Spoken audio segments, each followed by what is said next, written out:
Je m'appelle Solène et je suis l'ergothérapeute du FAM Simone Veil. Pour commencer, il est important d'expliquer ce qu'est l'ergothérapie. Il s'agit d'une profession de santé dont la finalité est de promouvoir et de faciliter l'autonomie et l'indépendance de la personne, quel que soit son âge et quelles que soient ses particularités physiques, motrices, psychiques, etc. Un ergothérapeute débute donc toujours sa prise en charge par une évaluation de la personne dans sa globalité, en prenant en compte ses antécédents, ses compétences, ses limitations de capacité, son environnement physique, ses habitudes de vie, son environnement humain, ses rôles sociaux et les besoins et envies qu'elle peut exprimer. Et à la fin de ça, on rédige un compte-rendu. Grâce au compte-rendu de l'évaluation, on peut définir des objectifs individualisés et quantifiables, des modalités claires d'intervention, des activités qui ont du sens pour la personne et des aménagements environnementaux, y compris en termes d'aide technique.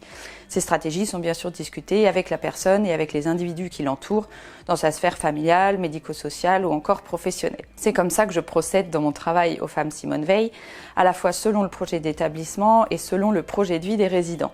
Il peut s'agir de prise en charge individuelle, de tâches écologiques, c'est-à-dire de mise en situation en contexte réel, de prise en charge en groupe, d'intervention lors des temps en internat, d'intervention lors des temps de repas, etc., pour cibler plusieurs domaines. Le premier domaine correspond à l'autonomie et à l'indépendance dans les actes de la vie quotidienne, liés à l'hygiène personnelle et aux tâches domestiques.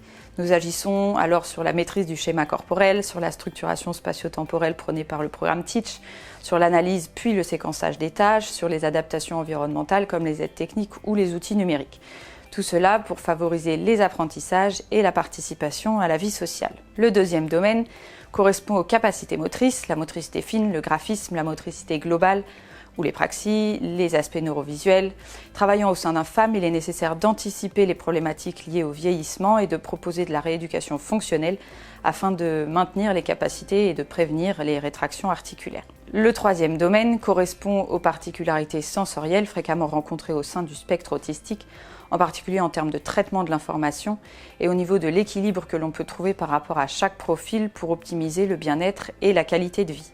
Quel que soit le domaine ciblé, il est primordial de s'appuyer sur les forces et sur les intérêts particuliers de chacun pour encourager leurs efforts et renforcer leurs apprentissages, comme le prône la méthode ABA, quitte à le signifier à l'aide d'un contrat de travail ou d'un contrat comportemental imagé. Pour finir, il est évident que les éléments seront abordés de manière pluridisciplinaire, que ce soit lors des réunions internes aux femmes, à travers le projet d'accompagnement individualisé élaboré avec la famille, ou encore en communiquant avec les acteurs médicaux et paramédicaux extérieurs.